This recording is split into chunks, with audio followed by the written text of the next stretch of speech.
welcome to the Brain and Transcranial Photobiomodulation Virtual Summit. I'm Dr. Joe Doduro, your host. My guest is engineer František Kokos. He comes from the Slovak Republic.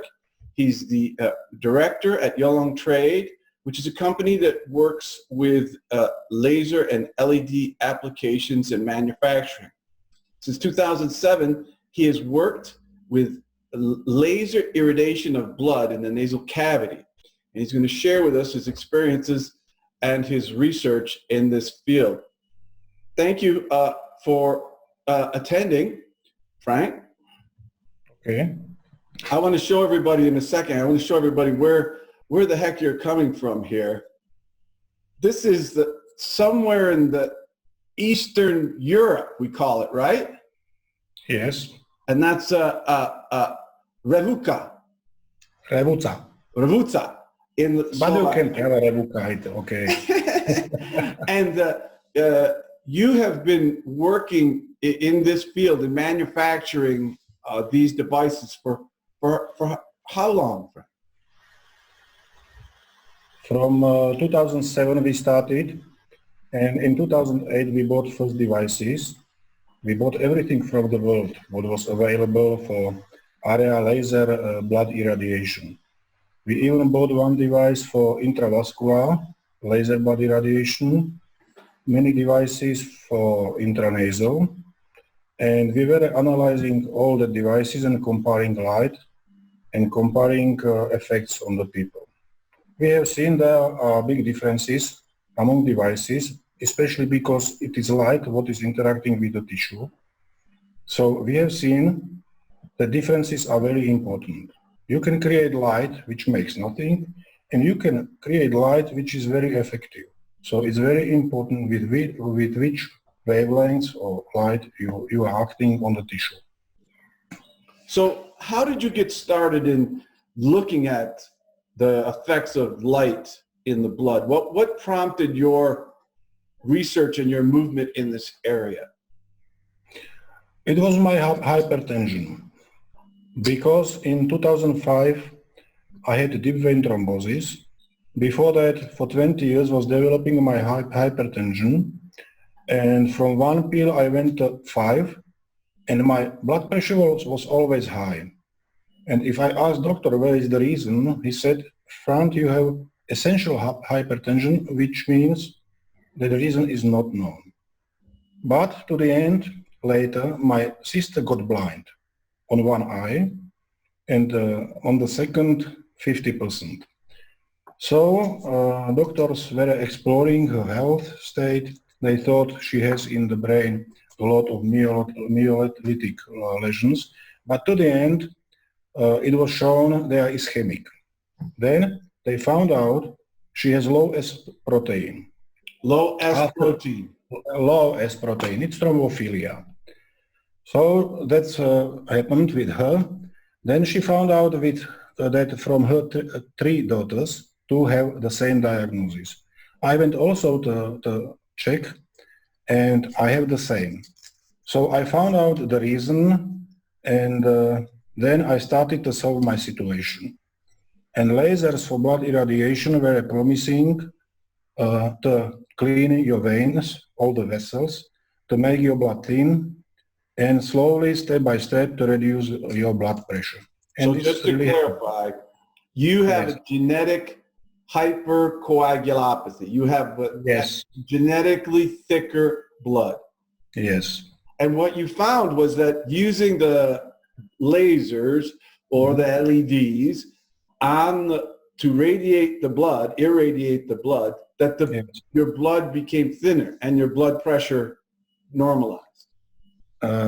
First devices we had here were not very ideal for me, but very good for many relatively healthy people. But my blood after application was never perfect like I wanted.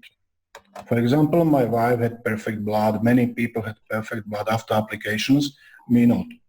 So then later I started to develop light, which is able to make from my blood perfect blood.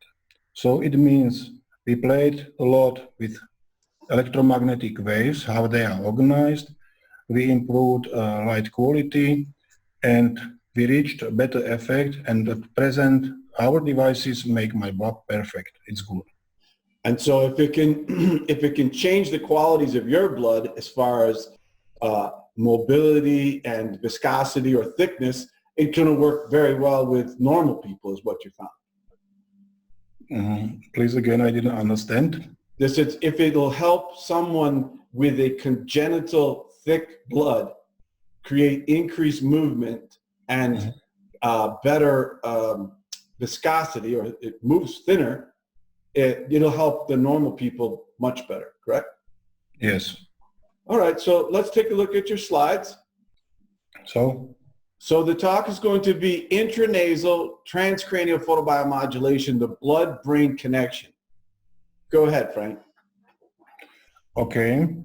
Our company is a manufacturer of Bioquant devices. We have two models. One is for blood and second for brain photobiomodulation. So it's first slide. It is not moving. It's not working. Okay. Right. How to move? This model you see is Bioquant NS. It's diode laser for laser irradiation of the blood. The front side is white, and the second model, it is not. It is sorry. Stop. Again, this part. Here you can see how the device Bioquant NS laser looks like. 5 buttons, display, very simple, like mobile phones. Here is described what the device makes. This device is for intranasal laser blood irradiation by laser LAT4, improvement of blood rheology, viscosity, elasticity and deformability of red blood cells. In reality, it means, simply said, improvement of blood circulation and microcirculation. Here is the second model, Bioquant LED, which was designed for intranasal brainwave modulation. Here we can connect 1 or 2 applicators, red near, or near applicator using frequency 0 to 99 Hz, and that device is producing right-handed circularly versus elliptically polarized electromagnetic waves. Okay. Waves. So let me just repeat this for a little clearer English. This is a dual probe, so it allows to put 2 intranasal devices at the same time. Yes. It uses red and infrared light. The red is 650 in laser, 660 in LED. And the near infrared is? 810. 810. And we can adjust the hertz on this from 0 to 99 hertz, whatever application you choose. And you use RCP, which stands for right circular polarized electromagnetic waves, which is a brand new concept that you have the patent on. Yes. That's pretty amazing. Go ahead. RCP means we have patent for that solution because we paid a lot of tests and we were exploring on a biofield how the people react on different electromagnetic waves. We were testing many different places on the body. For example, wrist. We were testing AVS glasses for influencing people. We were testing in the nose and different kind of lights, different polarization of waves, and we found out that there are big differences in effects and people's reaction.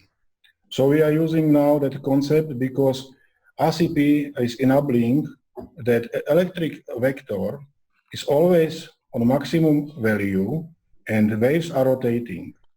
And there are interactions, we think, much different than other kinds of light with tissue. Very good. This slide we could jump, I think.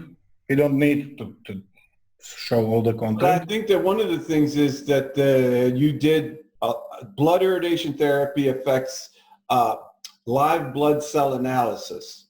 which is some of the stuff that you did, and also viscosity and biofield tests and infrared photography. So go ahead. It's good to use it. Blood and brain, because that summit is about brain, they are very close connected.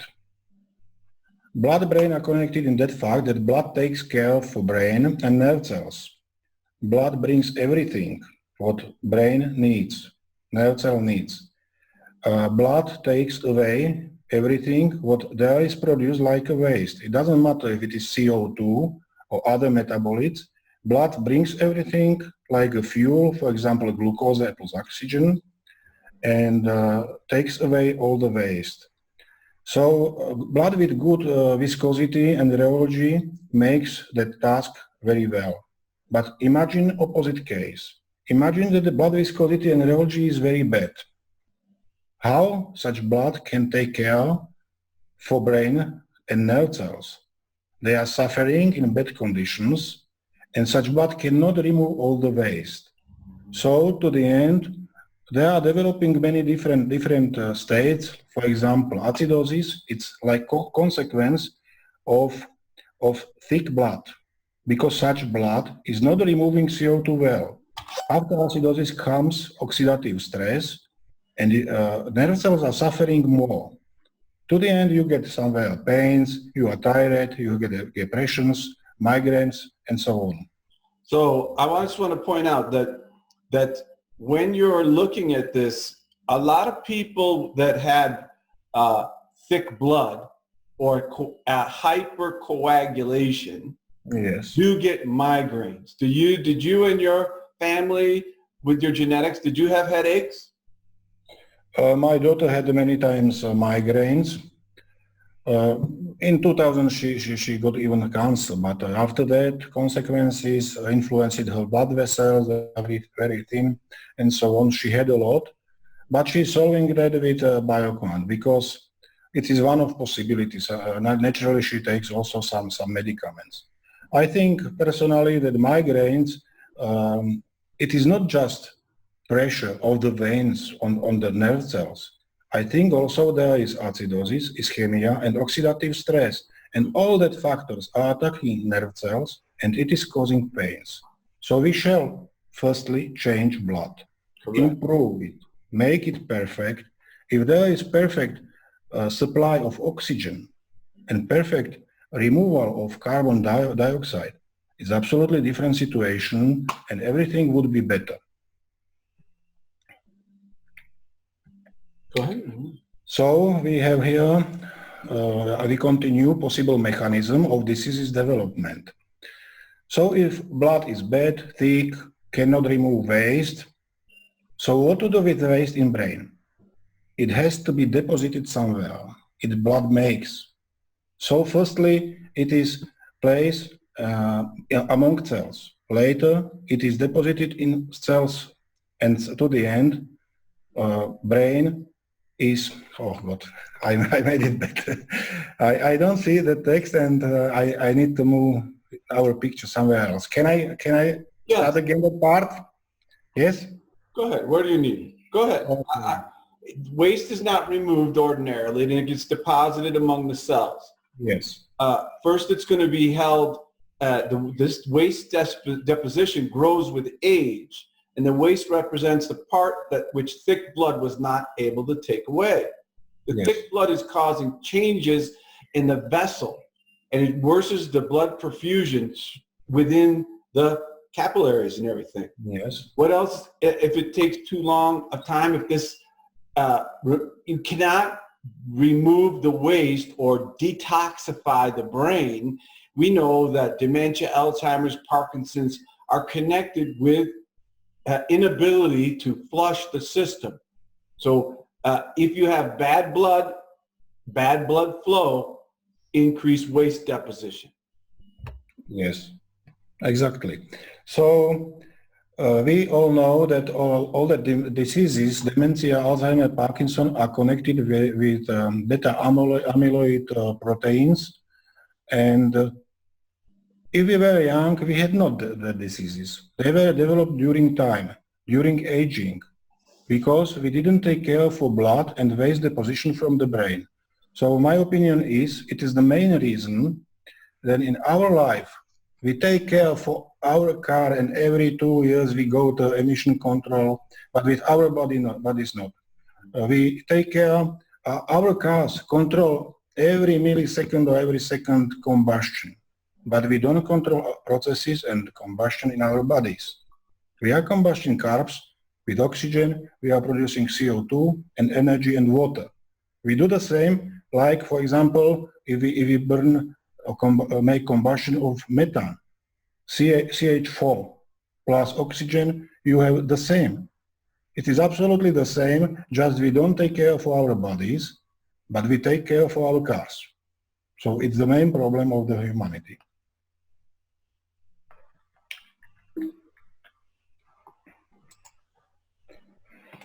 So, mechanism I described is not just connected to brain, but plenty of other diseases.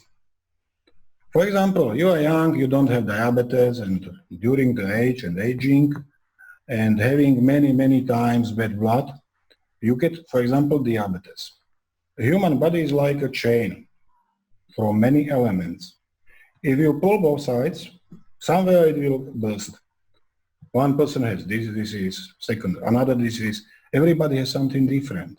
And if you have 100 chains, each time it will burst somewhere else. Because we all are made slightly differently. We have organs, we have systems, and everything that is creating chain. So, for example, diabetes could be developed because of bad blood rheology and viscosity, bad blood circulation. It could be because you eat high carb food, you need to produce insulin, but in bad blood conditions, there is no possibility to produce it. So to the end, the tissue is degenerating or dying. So, for example, by such processes, we could develop diabetes, but followingly, diabetes is influencing our blood viscosity and rheology. It's because older people have problems with blood circulation. They have secondary diseases. Nerve cells are suffering, eyes, kidneys, or they have ulcers. So it's secondary mechanism because once we create in our body bad blood viscosity and rheology, we have to pay for it because our regulations are not able to manage such situations. So from bad is worse, from worse it's much worse because, like was explained, there are positive feedback loops. If blood is okay, body can control it in some range. But if you go to high with viscosity, it is influencing everything and your body cannot manage such situation. And it is causing disease development because there is reaction of the rigid blood cells with endothel. You get inflammation. Inflammation means body is producing reactive proteins. They are sticky. Then you form rollers formations and so on and so on. This is described in following slide, so I could continue. So it's here. For example, we have in our body 100,000 kilometers of vessels. Most of them are capillaries, thinner than diameter of erythrocytes. We have 5 liter blood, and every minute that blood makes one turn. Every minute. Every minute it makes one circle? One circle, yes. In 1 minute? Yes. I thought it was 5 minutes, but it's okay. It moves pretty fast. Heart is pumping 300 liters per hour. So it is 5 liter.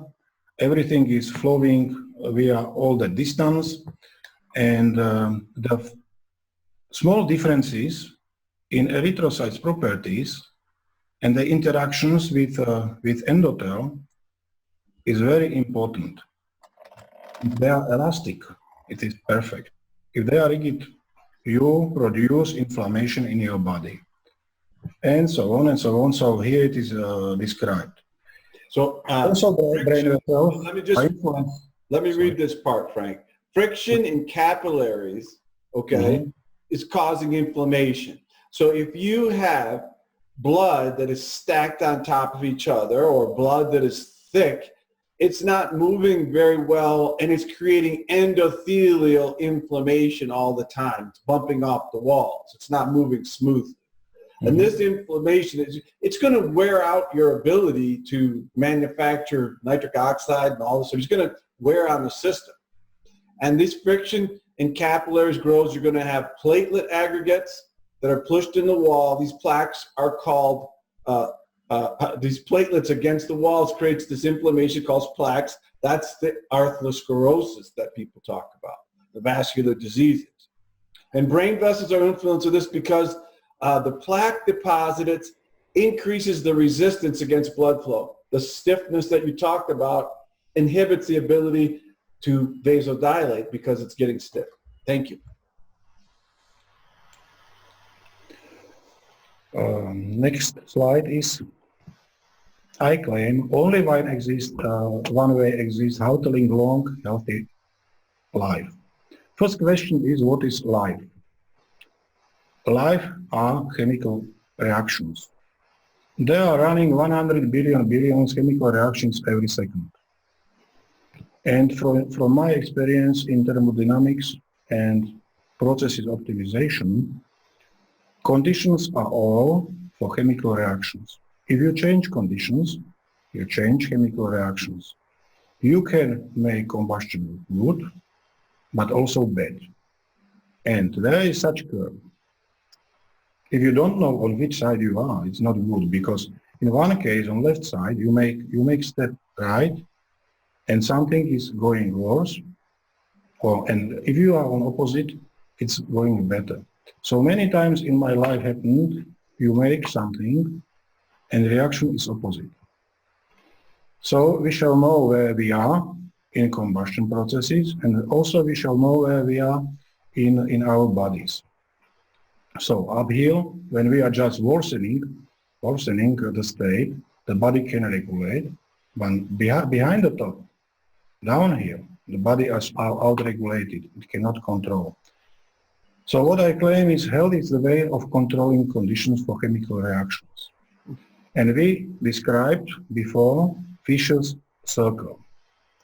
And the only way is how to come back from the downhill via top, back to the first part of the curve. We need to change and improve by pushing on blood viscosity and make it good. If you have it good, again your body starts to regulate. It's using many different mechanisms. Control mechanism, for example, is vasodilatation to control blood perfusion in the tissue. You are using in your body vasodilatation and vasoconstriction. It's reacting with third square, so it's very strong and very, very effective regulation. But it is working just up here. Behind the top, not possible. So I think people have to start to control many conditions in their bodies. And if we care for blood, because blood is creating conditions, blood brings everything, but takes away everything, but also takes care for brain and for vessels and so on. So we have to start to take care for that. Next slide is about that first laser blood irradiation experience was made in Russia, and after that there were made plenty of clinical trials using mainly helium neon laser, which was available from 80s for many years, and the method was intravascular. Our devices are based on their experience, and we changed the place of application, the nasal cavity, and why I will explain later. Here you can see intravascular laser blood irradiation. It is invasive. You put cannula into vein. Into cannula goes thin optic fiber, and there is a big device producing waves which are passing through optical fiber into blood. Blood is flowing around the cannula and is well irradiated. In the nose, we have mucosa, which is very well outblooded, where is no skin, no melanin, and there is direct way the capillaries, and we can very effectively influence the blood without having light changed by melanin, by skin, but fatty tissues. We go directly like Russia. Listen, that is a very profound statement, because the intranasal tissue is pink, where the skin is brownish. And the pink is because it lacks the melanin, which inhibits the transmission of the light. So very good observation, Frank. I know that that's something that you understand, but that's kind of a new concept for many of our attendees. Please continue. Also, what is important here is used very thin optic. So for example, you have 5 milliwatt helium neon laser. Until you go to vein, there are different processes in that optic fiber, and the light is slightly changed, and you lose, for example, 50% of energy, of power. In our case, optic is robust, very short, and we are influencing the light on a minimal way. But now, last solutions, we are influencing strongly, producing circularly polarized waves. So it's different solution, but working very well. So here I described that matters I told now, what are differences. My opinion is in effects we are fully comparable in comparison to solution which go via skin into blood, because there is light influence strongly. So bioquants effects, we are improving rheological properties of the blood. What does it mean? I am repeating it again. Viscosity. Viscosity means it's a resistance against flow.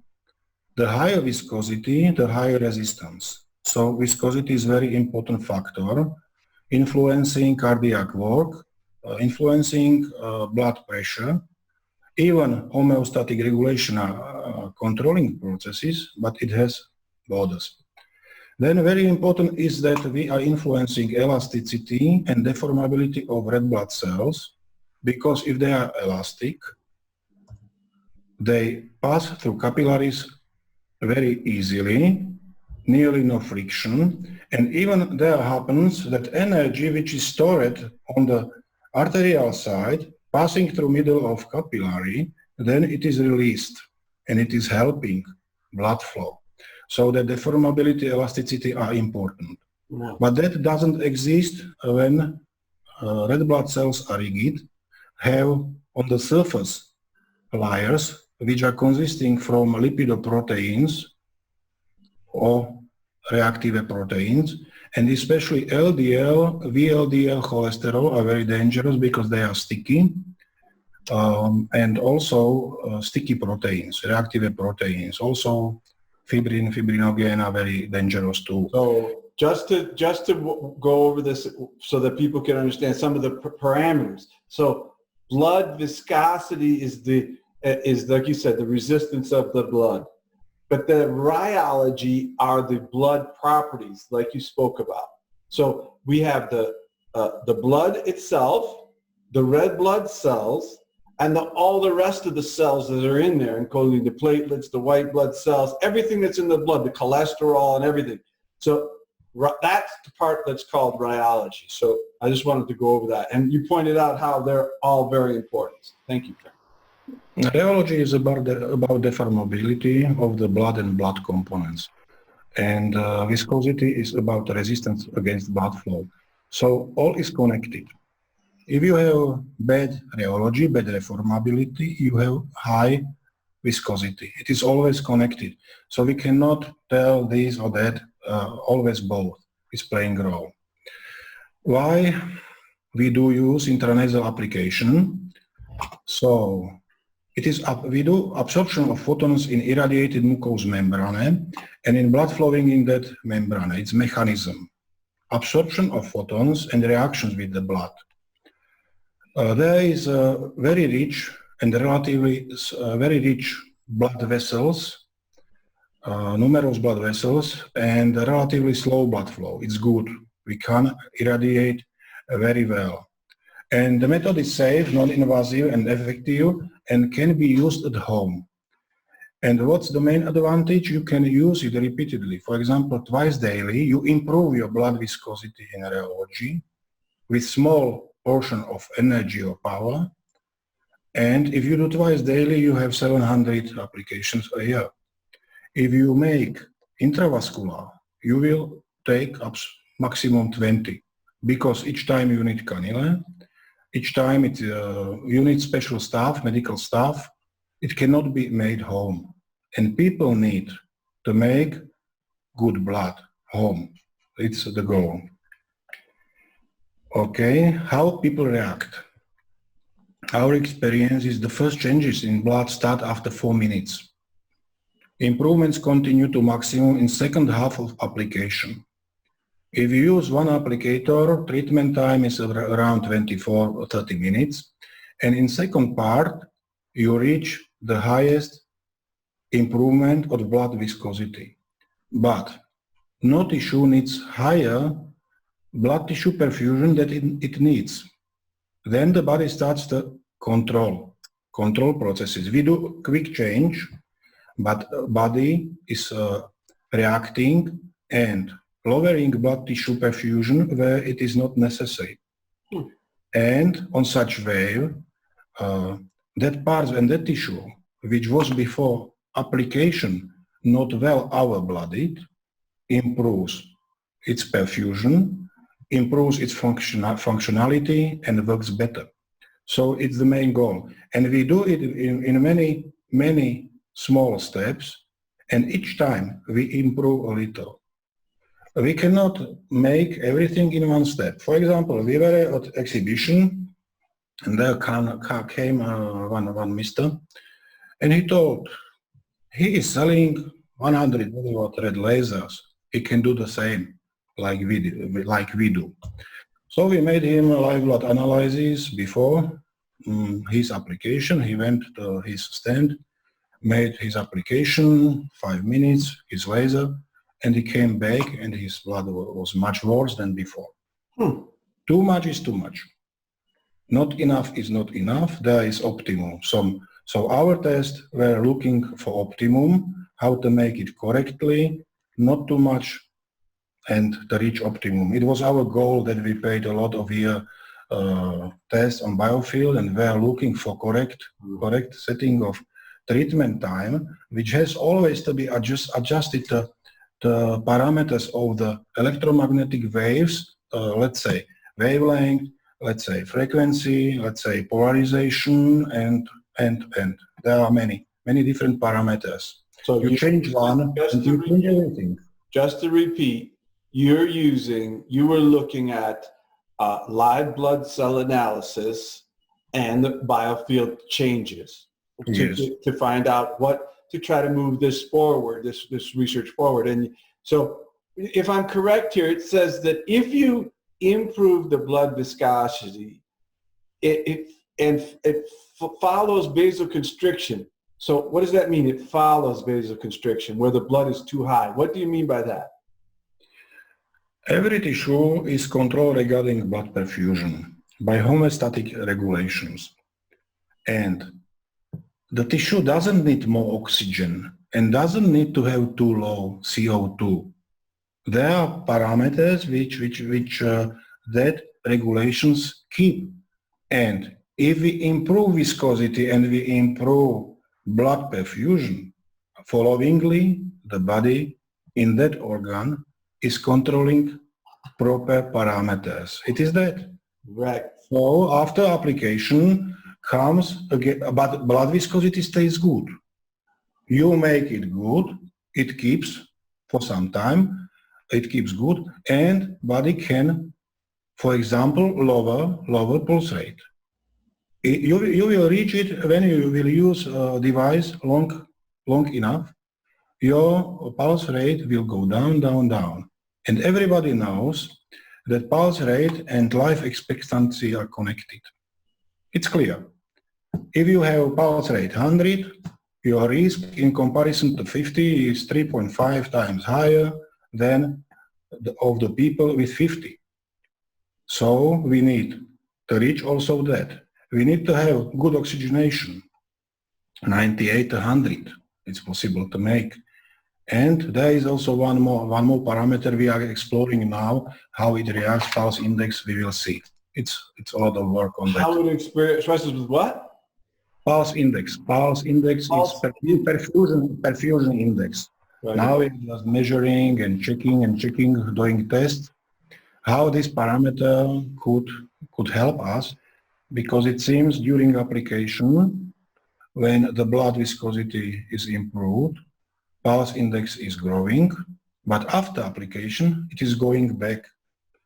And pulse index or perfusion index means how much from the blood flow is pulsatile. So we know, for example, you will get application, you have that device on your finger, you see perfusion index, and you react after 4 minutes, then you go to maximum, and then you go down. So it's, but we bought devices to record everything, and we do new tests, new series of tests. Okay, here is absorption of the blood. As you see here, we are working in laser 650, LED devices 660. Difference is not too big. And this, here you see that the oxygenated blood takes nearly 9 times more than oxygenated blood of that light, of that wavelength. It's correct. So in reality, if we irradiate the blood, nearly all energy is finishing in the deoxygenated. And that is activated more than this one. And that blood is flowing from brain, from nasal cavity through brain, down to heart, from heart to lungs. And I will continue in that part when I will speak about coronavirus. It is very important. So here you can see 90% of energy or power is binding to the oxygenated blood. I wanted to tell just that. So tell me about that though before you pass over it. So the red light is being maximally absorbed 9 times almost more than the oxygenated hemoglobin. Yes. Do you know why that is? Do you have a theory as to why that is? Because it is darker. This is bright, this is darker. I see it there. Darker is absorbing better, especially red light, yes. But invisible 810, it is on the same level. Because invisible is not recognizing difference there, and here the same level. So it's reality. We could go to left side, but we are working in that area, yes. So continue. Okay. So here is a picture, vessels of blood cavity. Here we can see arteries, you can see veins, but we cannot see capillaries. And that network is really huge there in that area, because if you hurt in that area, you are bleeding a lot. Because the task is also to preheat air, especially in cold weather. And that area has to be very overblooded. And there is also immunity, catching viruses and bacteria. First line of immunity is there. Okay. Next part is brainwave modulation. Our devices are able to make also this, and it's happening on that mechanism that we are irradiating also nerve cells in irradiated area. We don't speak how big and where is all that area, We suppose it is below school, but we don't know if some photons can penetrate into brain. That school in that part is thin. There are holes, there are veins, so it's possible. Around nose are many more. Wait a second. What you said was the absorption of photons in the irradiated mucous membrane may be attracting, may be touching the nerve cells. So the nerve cells of the first cranial nerve are right there. They're in the nose. So those are going to catch some photons. Can it pass the skull was the question that you asked, but your pronunciation. So can it pass the skull? Then we're looking at that, right? And then also there are many nerves and meridian points in that area that are very important, correct? Yeah. Yes. So there are 6 meridians and many nerves. I will show you. And it's going to get to the retina, as you talked about. So yes. It is going to get to the eye, because when you close your eyes, you can see. Yes. light. Okay. So Liu et al., Chinese traditional medicine. There are 6 meridians here that they are mentioned. I am not expert in meridians, but I know that acupuncture points are connected in some networks, that networks are influencing some organs, so 6 meridians is quite big quantity on one place. And they are especially well irradiated by near infrared 810. Here, for example, you see also smell now. We had people that lost smell, and using our device, the smell returned back. They can smell again, so it is regenerating also this now. And here you can see that here are plenty of holes in that area, so it's possible some photons can penetrate the skull, but to prove it, it's another matter. Nerves in nasal cavity, also here are other nerves, so we see innervation is very, very rich.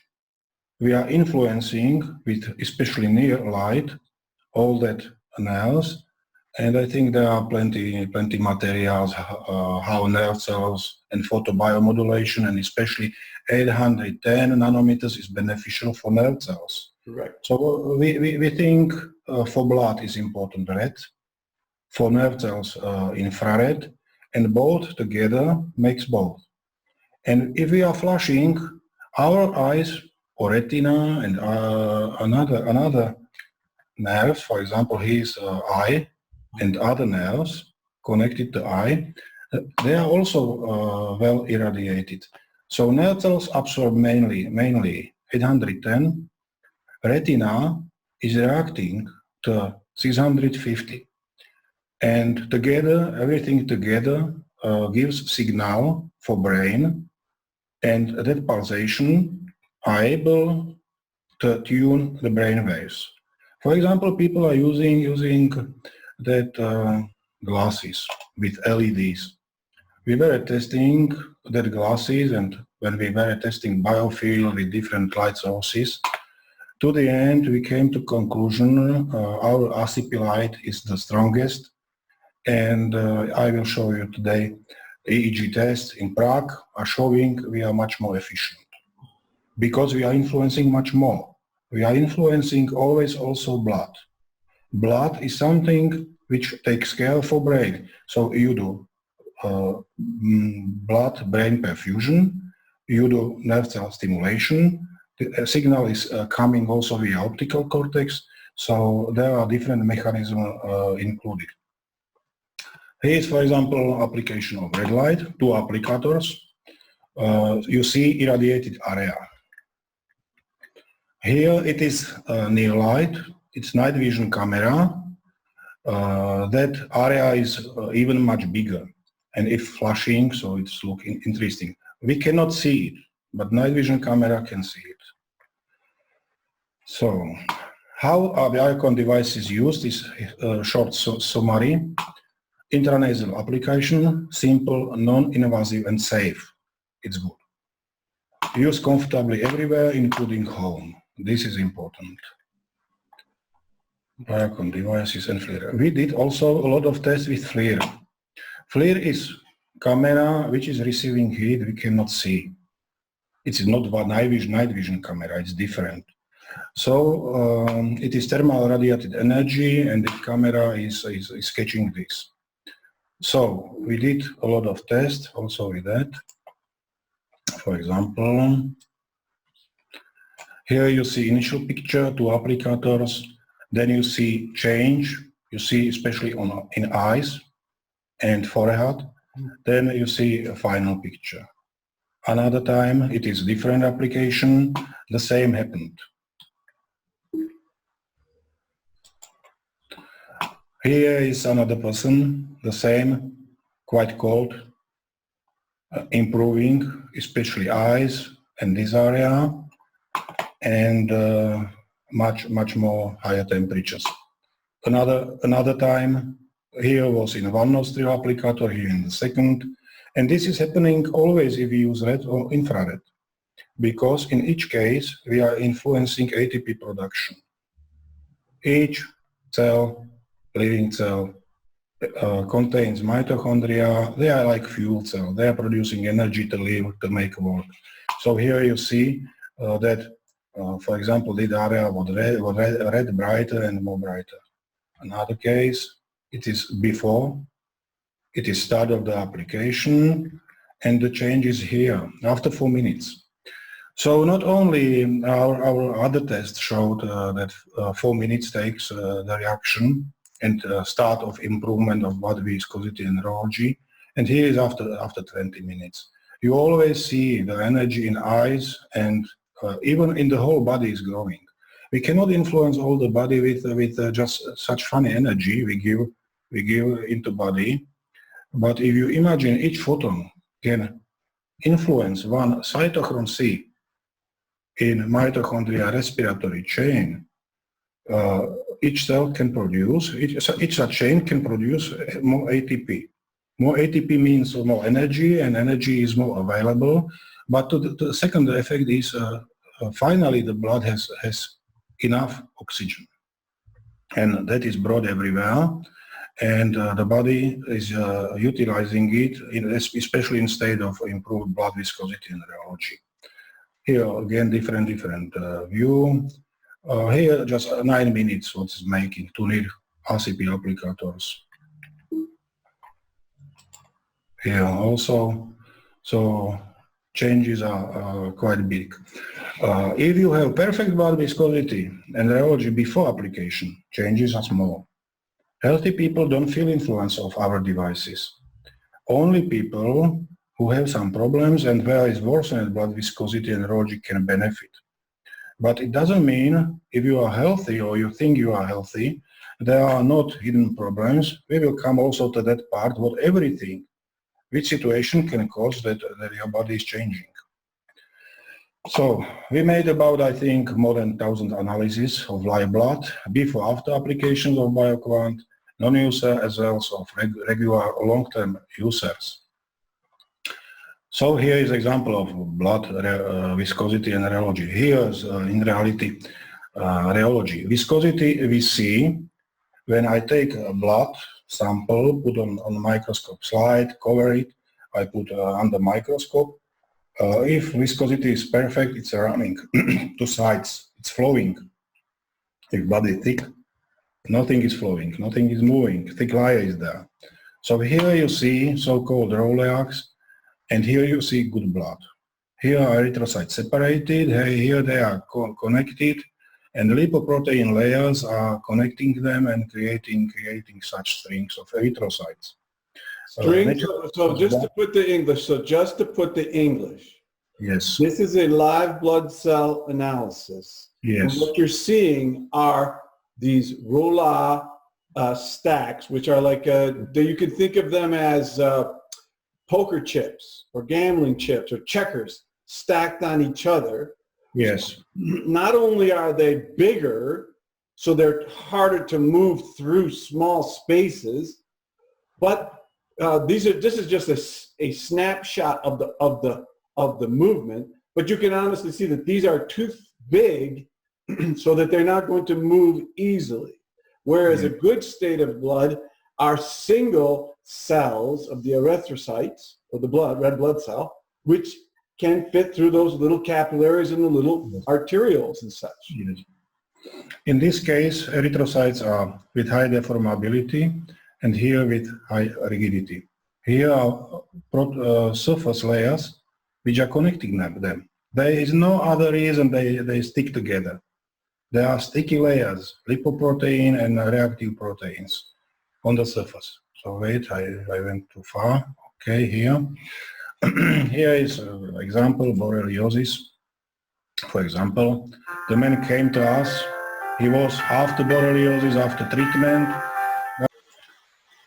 So here is, for example, case of borreliosis, and you see the viscosity is not bad, but rheology is bad. And all erythrocytes, nearly all, are sticky, creating such roll, how do you call that? I don't know, it's French. Your pronunciation is as good as mine. Go ahead.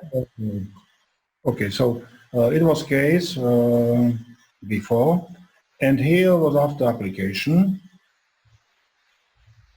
10 minutes red lead plus near, it was Biocon lead, and you see viscosity is good, separation is improved, much more are separated. For example, this one is with oxygen inside.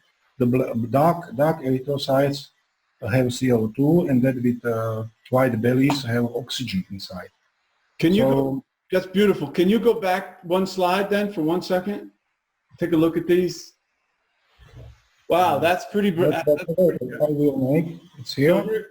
Let's take a look at this one here. So what you're saying is these are connected, they're stuck together, and we don't really see the oxygen molecule inside because not many of them are light, correct? Yes. So a deoxygenated blood, even if it was in an artery, it's not carrying that much blood. Now, yeah. One of the things that the Dr. Francisco Gonzalez Lima pointed out is the deformation of the red blood cell goes like this when it catches the oxygen. So these are flatter. If you look at these are flattened, and that allows them to stack up. But if you go to the next one, go forward, you can see from my vision, these are more round. These are rounder because the rounder ones, they won't stack as easily because they have the oxygen molecule inside them as a bonus. In both cases, the heart, before entering narrow vessels, to the end has to separate them. But it is increasing blood viscosity. Correct. And it is not, cardiac work is higher because you have to separate them and they are sticky. They don't want to be separated. So they behave like on the first picture by low velocities, but it's before entering capillaries. Okay? Ah, thank you, Frank. Okay. So here is exactly the comparison we wanted to have. It is here, like pictures. Here is a video. I have to see it. Sorry. Here you see horrible state. This is fibrin fibers. So here is a running process, and here are thrombocytes creating bigger structures, and thrombocytes and fibrin and such huge roleax together increase the risk on thrombus formation. Oh God, I wanted to study it. It is not running. Okay, so you can see. So here we don't have any viscosity at all. It's not moving at all. Yes, everything is sticky, standing on the place. Here you see there can be also bacteria. So very bad state. But that can be also also part of food. It's difficult to tell what is that, but many times I see in bacteria that they are big. So okay. Here is good blood conditions after bioplant application. Also here is food, that small particles from digestion. It's beautiful. I understand so much more now. Is this the same person? I don't know now, I cannot tell. Probably not. But here is this description, it is exactly the same. One picture, second picture, people shall be close to that. This case is typical for diabetes, for example, when the blood coagulation status is very bad, blood viscosity rheology are very bad, so it is a very risky state. Here is state we wish to have in our bodies. Then the next part, so we were speaking about our test and another test we did, biofield test.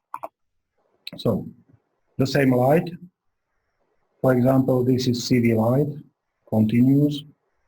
Red one is EV frequency, and it's like Arndt-Schutz law. You are stimulating, you go to maximum. If you continue, you go down. Mm-hmm. If you continue further, for example, initial biofield is 2 meters. You make application, and if you stimulate well and optimal, in next application at the beginning you have 2.2 meters, and you go further in each application. So you can grow, for example, to 25 meters. But if you over-stimulate, in next application you go down with initial value. And our stimulation is not desired, so we were paying the test, and we have seen that continuous light, for example, needs that treatment time, that if we use 10 Hertz, red one, it is that treatment time. We were testing also RCP light, so it's green one, continuous, but shorter time. Good is that maximum is reached in shorter time. We say 50% of treatment time, even with less energy. And if we use frequency with the RCP, so much shorter time. Much shorter time. What light wavelength are you using it for this test? Do you recall? I don't know now because the tests are probably 1,000 we make. And I put just one graph just to show you biofield reacts, and it is just one application where we were testing where is optimal treatment time. And if you make serial application, it is also influencing a little bit, but if you make it and finish in optimum, then you grow and grow and grow. And to the end, it is stabilized somewhere on very high level and you feel well. If you have high biofield, you feel well. And that result and the treatment times are corresponding with EEG test we do now, but I will speak later a little bit. Okay. So there are plenty of tests, plenty of results we have, and we use that for treatment time optimization and for design of the best light we think is the best. So here is that clinical study which is being performed now in EEG Institute Prague. Not finished yet, we are just in initial phase, but we have some result. 15 people, 14 days trained, all reach significant improvement after trainings. One training equals about 10 trainings with neurofeedback. So, because we do much more than is usual. There was seen improved anxiety, ADD, increased cognitivity, improved sleep, mood, integration, lower tiredness, high focus by managers. And trainings with connected with neurofeedback brought best results. It is always so. If you do something well for your body, it's good. If you do something and something else well, you support both. So there is effect one is supporting the second. Everything you do well is helping you. If you do one thing bad, so it's not helping. So here, everything because classical technologies are doing well. It's also that AVE is also neurofeedback, but together it brings better result. Main reason is because we are influencing blood flow in the brain, and so the brain can have higher plasticity. Symptoms of worsened blood rheology. How could you know you are not okay? You feel tired, you have lack of energy. You have some diseases which could be developed from previously worsened blood viscosity and rheology. Cardiovascular, cerebrovascular, diabetes and other diagnoses which could be developed from bad blood viscosity and rheology, and to the end they are worsening blood viscosity and rheology. And also any pains is signal of acidosis because something has the pain. What is pain? What is pain? Nerve cells are attacked. And what is attacking then? Acids, H plus ions. Also oxidative stress, for example, H2O2. And this is pain. Acidosis plus oxidative stress and attacks of your nerve cells. So you should change something. But each time you are in acidosis, you have also bad blood viscosity and rheology. And your body is asking you, please do something.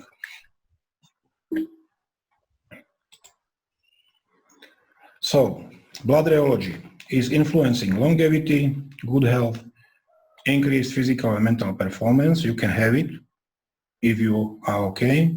You can be on the opposite side. It is also prevention for disease development, and it is also good detox, removing all the waste from the place of origin. Question: who needs to improve rheological properties of blood? I think everybody.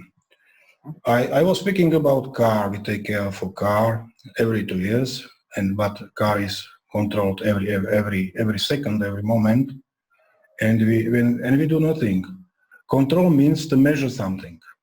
We don't measure nothing. We finish the school, we go to occupation, we are working 20 years, and then we go to doctor and we see we have something.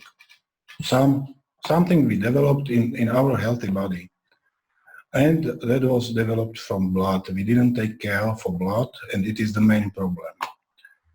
So everybody who wants to stay healthy and reach longevity need to take care for blood. Here are diagnoses, examples that make blood rheology worse or that could be caused by blood rheology, because both is possible. Cardiovascular, cerebral, metabolic, diabetes, heart disease, neurological. And some sources have evidence about that with influencing blood rheology and viscosity, we can influence more than 130 diseases.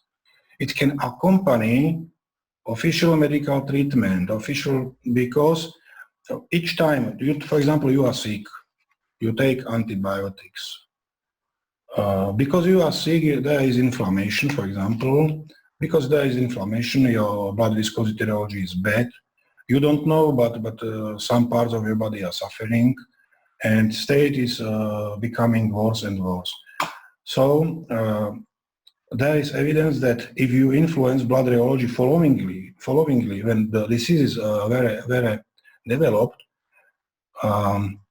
influencing that is improving a lot of factors. The Russia sources are the best in that area. They paid plenty of clinical studies, and there are really more than 130 diseases. Later I will show some examples. Here is which development has worsened blood rheology. I explained from bad is worse, then worse. Because there is positive feedback loop. Because you are behind the hill, you go downhill, and the body cannot not regulate that development. At present, it is to see on the case of COVID-19. it's absolutely clear what's happening that people, I will speak in another part. But I will tell just what is causing worsened blood rheology. It is causing worsened blood circulation and microcirculation, worsened blood tissue perfusion, blood tissue oxygenation, worsened platelets and RBC aggregation, RBC aggregation, worsened ischemia and metabolism removal, worsened acidosis and free radicals activity, worsened waste removal and energy production. And here is very important part, how the process of worsened blood rheology starts. Repeating bad situation is slowly worsening the states of health to the side of disease. Until diseases are not developed, we can come back to health side. Just we need to return blood rheology to normal state as we were young and healthy. So here are reasons: infections, viruses, bacteria, candida, toxins, trauma, burns, cold, injury, abnormal forms of RBCs, sickle cell anemia, for example, stress, smoking, occupation, metabolic diabetes, thrombophilia, low S protein, over-exercising, dehydration, occupation, obesity, sex, altitude, geographic conditions, and many other. For example, as I see, for example, sex. Women live longer than men, but all their life they have lower blood viscosity. Because they have lower hematocrit. So it's big advantage in comparison to men. And it can be during all our life big difference in the friction and endothelial inflammation. Altitude. Everybody knows that people in higher altitudes live shorter. They have also higher hematocrit, they have higher blood viscosity, and this is, accordingly, in my opinion, main reason. So here are factors which are influencing, and we are repeating that situation. For example, when I was a baby or small boy, I got sick, I went to doctor, first test, ESR, erythrocyte sedimentation rate, high. I only got antibiotics, but nobody never takes care for blood viscosity and rheology because ESR is factor, which means there is high blood viscosity and bad rheology. It is reality.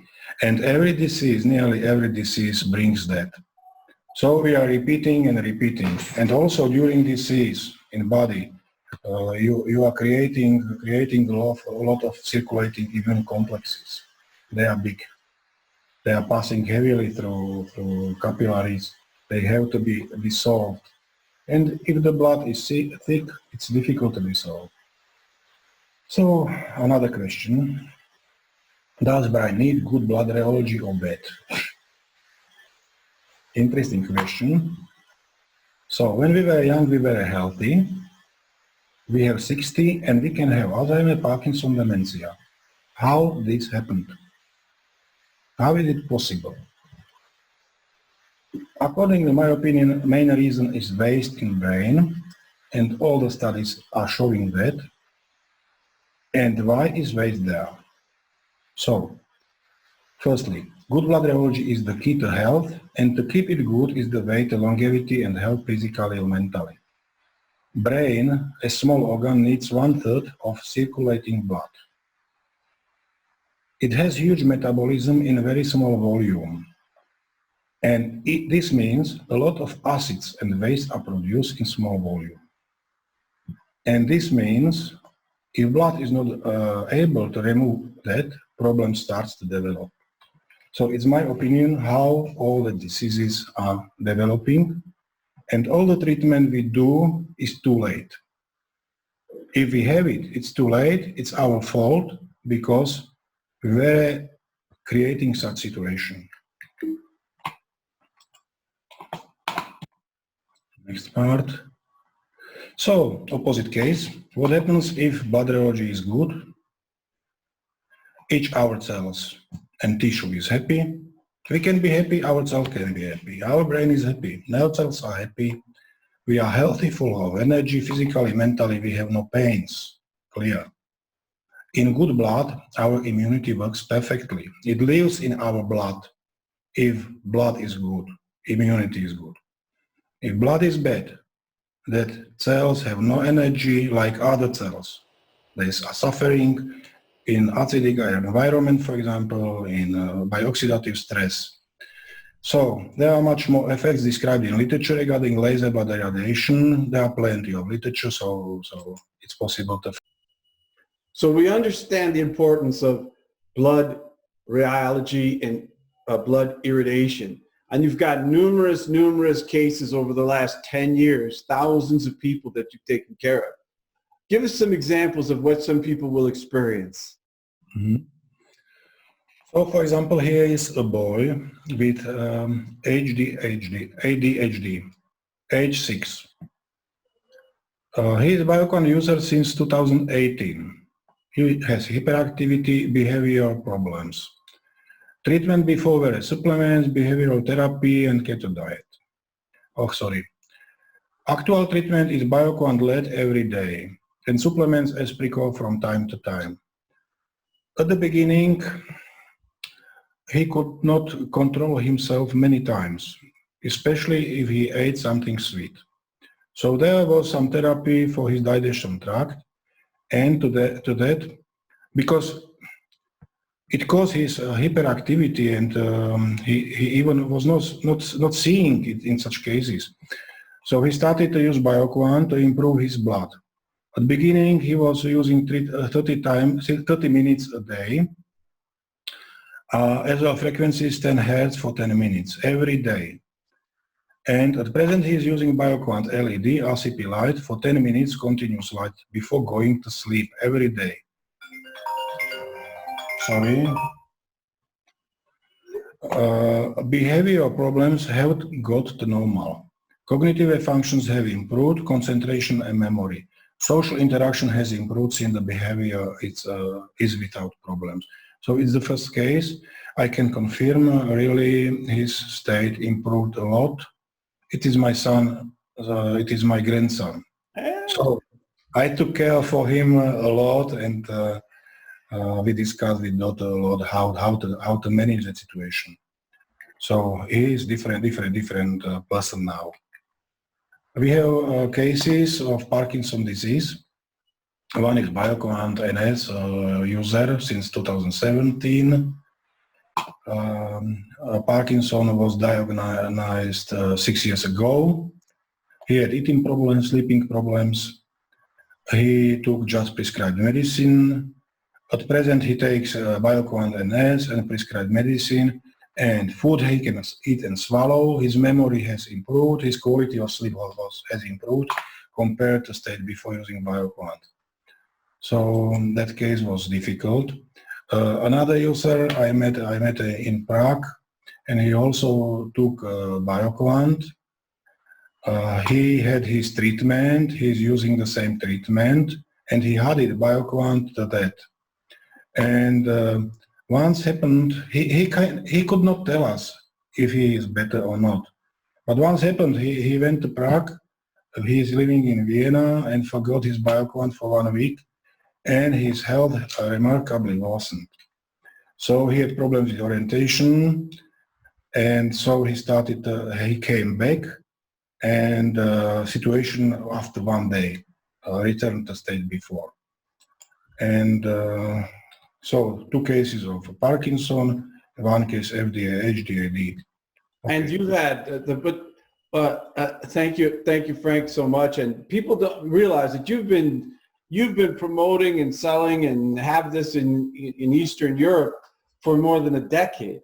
So you have hundreds and hundreds of cases of these people getting better from everything. And as I said, your company and your product was introduced to me by my son-in-law, whose grandfather started to use your device about 10 years ago because he had diabetes and memory problems, and he said he started to use your device and he got better, and he was like your best publicity. So my son-in-law is from Slovakia, and he had told me about your product. That's how I got to know you.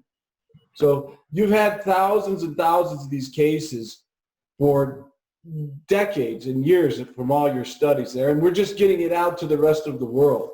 So Frank, thank you for your very, very scholarly representation of your work. What do you see in the future, Frank? You know, you've told us about the last 15 years. How do you see the future with this device and with light therapy? What do you see happening? Even in your development of what you're trying to develop. Now we are trying to develop evidence device which people could get with our device to see changes in their blood flow, to explain them that. So it's one orientation.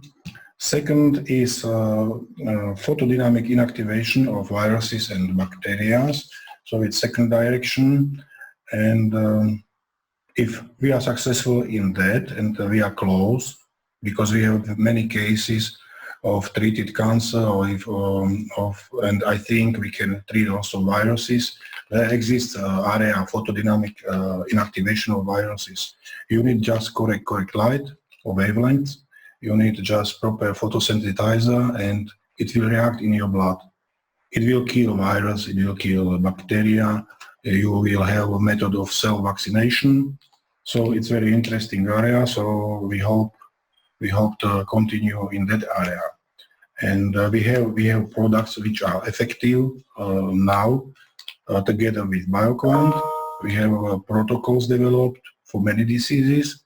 They are not published because it would be not okay for authorities, but we are advising people if they have disease, what to do and how to do, because if you support BioQuant plus something, or you something support by BioQuant, you do only well.